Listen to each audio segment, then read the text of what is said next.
Ano po, magandang tanghali po mga kaibigan, mga kapatid. Kamusta na po kayo? Eto, araw kayo ng Webes, Ladies Day. Ang oras nga pala dito ay 1:03. 1:04 na po. Break time na, lunch break. So yun, kain po tayo. Ito po yung ulam natin ngayon, lechon bal. Ang naluto ng Kuya Bert. Ito asam dulu.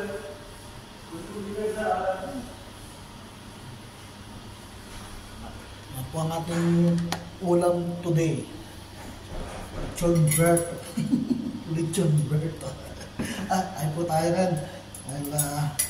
Para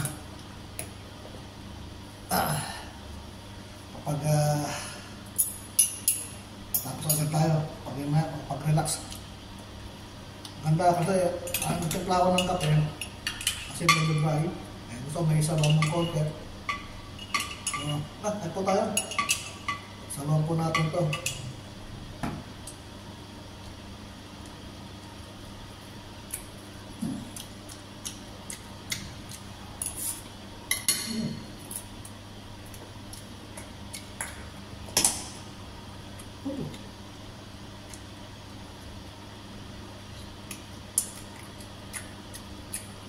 Ito, suka.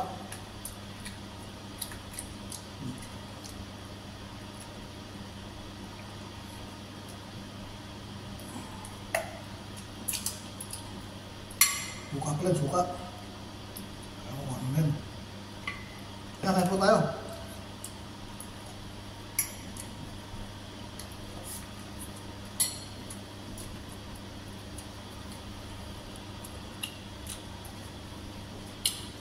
Kaswerte ng mga taong pa-pregnant, uwi ngayon ng Pilipinas.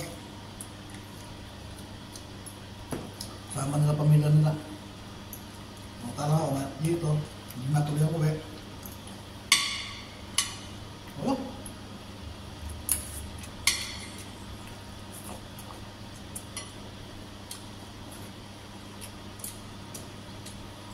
Marami pa namang taon. Nasa susunod na taon, mauwi na ako.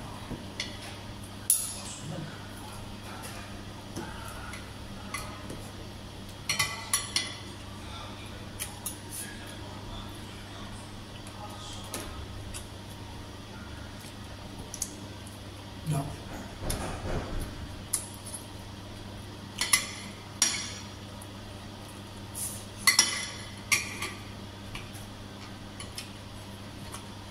Ganun.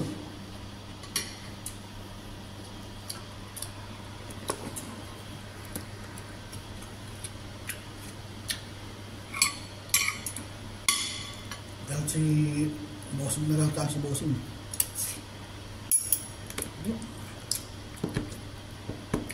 Bago lang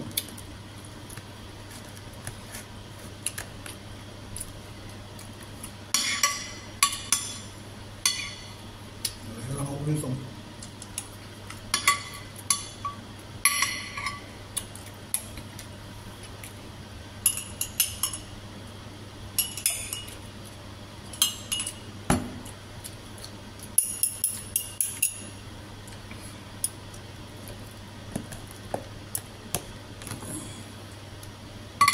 Good boy.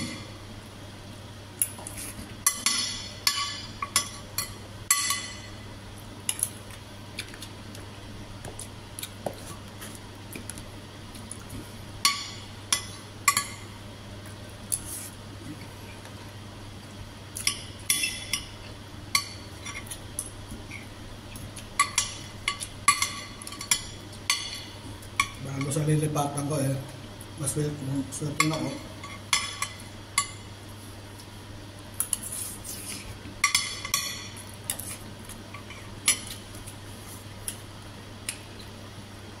Bago sa lilipatan ko, swerte na ako, baon na isang taon.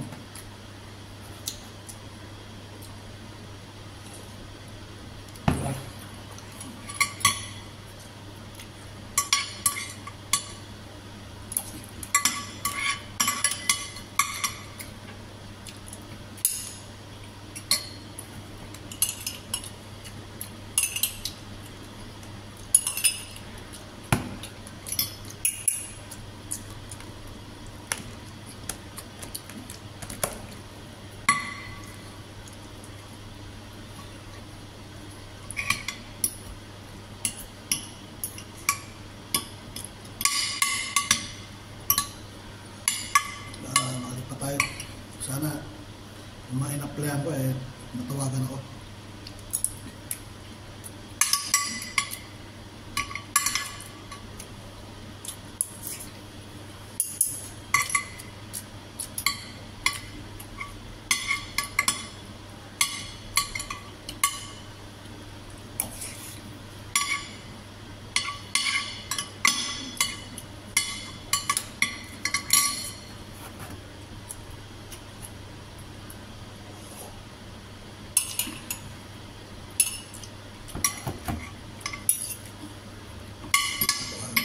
Nagtawagan tayo agad.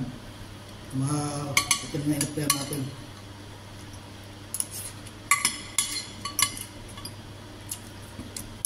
Para mapag-move tayo.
Ulan.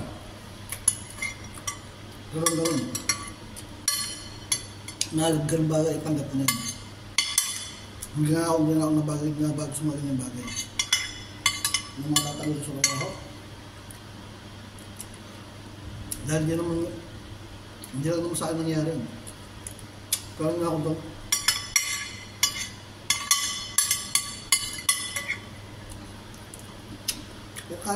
kaya ko sa kanya. Diba? Bakit magigit ang sarili mo sa isang kumpanya na ayaw na sa'yo? Ayaw sa akin. Ayaw rin. Dahil ako, katotoo lang. Dito sa kumpanyang to, gusto ko na umalis.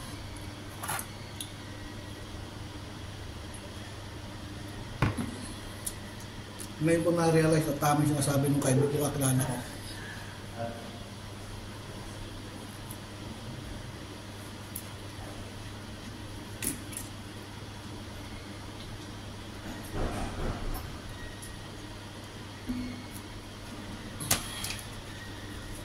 Yung nag-resign dito, yung isa. Kaya pala sinasabi niya sa akin mga kumugot. Hindi niya ako dinidirektang sabihin na kung ano yun, masasabi niya, I can this company. I big mistake. A big mistake. Why I joined this company? Sabi sa akin noon.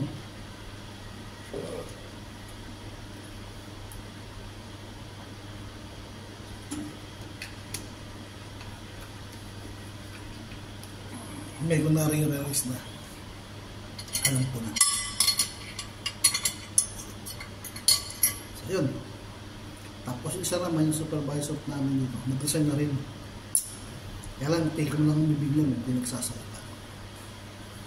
So wala siyang sinasabi.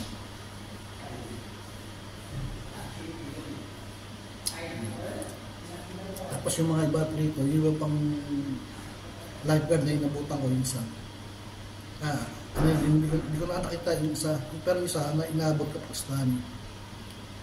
Agency naman yun. Wala na siya. Inaabot ko rito, kasama pa. Siguro may isang buka din nakasama ko rito. Pero yung nauna rito, hindi ko na inaabot. Nag-resign yun. Pero sigurado ko ganun din ang senaryo niya. Kaya nag-resign yun. So yun. Ako, hindi ko naman saan tatanggapin ko, kaya lang no choice ako. Dahil inisip ko yung mga bata sa Pilipinas, lalo na yan ako sa Wendy, baka ako magutom. Yung magkano rin hindi na ako nakapagpadala sa kanila na maayos. So ang ginawa ko, after 3 months or 2 months, tinanggap ko na to para makapagpadala lang ako ng pera. So ngayon, naulit na naman, tanggal na naman ako. 1 taon at 5 buwan. Tanggal siya na yun po pa, nakapauwi ako talaga. Hindi ako binigyan ng ticket. Sabi niya noon, libre ako sa ticket eh. Tapos nagtunos ko sa salary pa ako. Doon, hindi niya tinupad yung pangako niya sa akin. So, mabuti pa, sabi niya, alas ka na lang, hanap ng ibang trabaho. O sige ako, hanap ng ibang trabaho. Kaya makahanap agad ako. Para makalis na ako makapagbukod ba.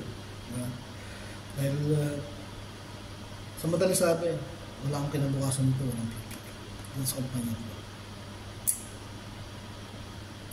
Wala. Pero pasalamat talaga kahit paano, hindi naman sila pinapasweldo naman nila ako ng maayos. Hindi lang masasabi ko maayos na yung pasweldo.